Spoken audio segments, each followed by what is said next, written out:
ఎవరైనా సరే ఒక గ్లాసులో నీళ్లు తీసుకొని ఆ నీళ్ళల్లో కొద్దిగా ఉప్పు జీలకర్ర కలపండి.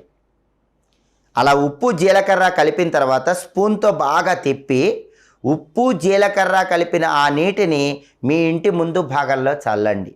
దీన్నే ద్వార శుద్ధి అనే పేరుతో పిలుస్తారు.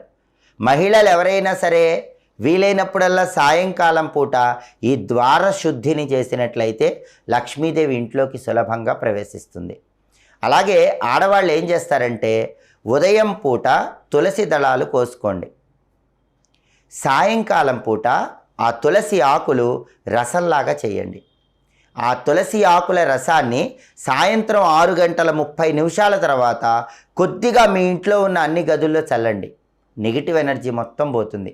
లక్ష్మీనారాయణల విశేషమైన అనుగ్రహం కలుగుతుంది.